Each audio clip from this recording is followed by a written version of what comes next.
2 तारीख को मैं महिला थाना में था। एक हमारे सुभाष जी हैं, उनके पारिवारिक किसी विवाद के चलते तो मेरे फ़ोन पे कॉल आया। अननोन नंबर से था और फ़ौरन से था, मैंने इसलिए रिसीव नहीं किया क्योंकि शहर के अंदर सुनने में आ रहा है कि अलग अलग लोगों के पास धमकियाँ आ रही हैं इस तरीके से। तो था ये माइंड में कि भाई हो सकता है कुछ ऐसा भी हो, इसीलिए वो कॉल रिसीव नहीं की मैंने। तो फिर जब मैं गाड़ी में बैठा, गाड़ी में बैठते मैंने स्क्रॉल किया और वॉइस मैसेज आए हुए थे। वो वॉइस मैसेज जब मैं सुने तो उसमें था कि भाई मैं सो एंड सो व्यक्ति बोल रहा हूँ और रोहित गोदारा गैंग से 5 करोड़ रुपए की आपसे हमें डिमांड है, मतलब 5 करोड़ रुपए दो हमारे को आप, और 2 घंटे के अंदर अगर आप हमारी कॉल का मतलब जवाब नहीं दोगे तो फिर आपको हम गोली मारेंगे, इस तरीके से। हाँ जी, मैंने स्थानीय सिविल लाइन थाना में कंप्लेंट की है और तुरंत एसपी साहब ने उस समय मुझे अपने पास बुलाया और सारी बातचीत की और उन्होंने फिर 2 जो सिक्योरिटी गार्ड हैं वो मुझे दिए। उसके अलावा भी हमारे यहाँ थोड़ी गश्त बढ़ा दी गई है। बट जिस तरह से पूरे प्रदेश के अंदर ये सारी चीज़ें चल रही हैं, मैं सोचता हूँ कि ये सरकार का फेलियर है। अब आप देखें कि जो एजुकेशनल सोसाइटीज़ हैं उनके पास थ्रेट्स आ रही हैं, जो डॉक्टर्स हैं यहाँ के रेनॉन्ड शहर के डॉक्टर्स हैं उनके पास रैंसम कॉल्स आ रही हैं, जो प्रॉपर्टी का काम कर रहे हैं उनके पास आ रही हैं, अब शहर के व्यापारियों के पास भी आनी शुरू हो गई। मुझे आप खुद व्यापारी नेता हैं, जी जी व्यापारियों की आवाज उठाते आए हैं जी। आज आपको धमकी मिली है तो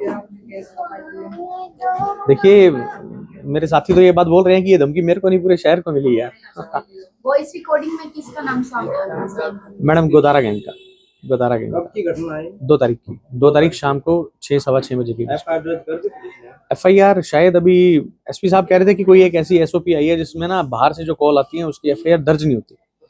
और मेरा ये पूछना है, मेरा सवाल है सरकार से कि अगर आप लोग ऑन रिकॉर्ड ही ये चीज़ नहीं लेके आओगे कि इस तरह से धमकियां इतनी मिल रही हैं। मेरी 2 दिन पहले अपने सांसद महोदय से बात हुई, दीपेंद्र जी से, तो उन्होंने मुझे बताया कि हेमंत, मैं हर रोज जो है वो 3-4 एसपी से इस धमकियों के रिगार्डिंग अलग अलग जिलों में बात कर रहा हूँ।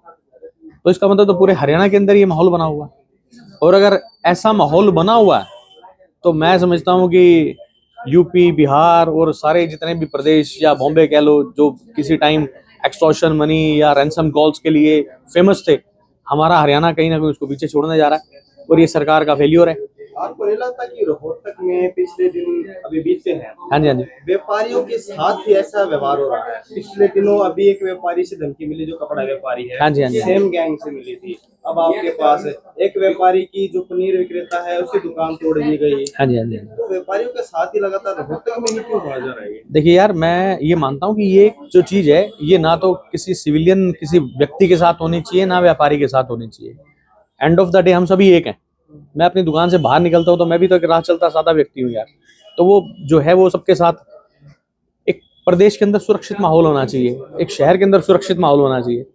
जिस तरह से धमकियां मिल रही हैं, मैं पहले तो मेरी नॉलेज में था कि चलो रैंसम कॉल्स आ रही हैं, बट जिस तरह से जिनके पास आई, मैंने 2 दिन के उनसे बातचीत की जब, तो मुझे पता लगा कि वो लोग, उनके परिवार भी इस तरह से एक जैसे किसी पिंजरे के अंदर कैद हो जाते हैं। तो अगर सरकार जो है वो एक नागरिक को इस तरह का एक खुला माहौल जीने के लिए भी नहीं दे पा रही, तो ये तो सरकार का बहुत बड़ा फेलियर है यार।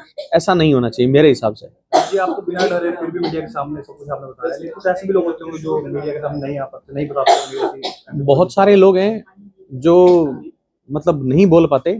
और देखिए, डरना किस बात का भैया, मरना है, एक बार ही मरना है, आज मरे चाहे कल मरे। तो क्या चाहते हैं अभी, क्या कहना चाहोगे? मैं तो यही कहना चाहूंगा कि सरकार को इसमें हस्तक्षेप करना चाहिए, माननीय मुख्यमंत्री जी को संज्ञान लेना चाहिए। जिस तरह से पूरे प्रदेश के अंदर इस समय ये घटनाएं बढ़ती चली जा रही हैं, ये सरकार के ऊपर एक भद्दा और सवालिया निशान है, जो कि इनको अपनी छवि ठीक करने के लिए मेरे हिसाब से ये गैंग वार है, ये गैंगस्टर्स के जो माहौल है, ये फिरौतियां, ये धमकियां, ये बंद कर देनी चाहिए, करना चाहिए ऐसा कोई माहौल। यूपी के अंदर भी तो देखिए आप कितना बड़ा बदलाव आया। गैंगस्टर्स हैं और जो आपस में लड़ाई झगड़े करने वाले जो गैंग बने हुए थे, वहां से बिल्कुल साफ कर दिए गए। और हमें ये लगता है कि वो सारे ही उठ के मारे दोहरा लिए रोहतक।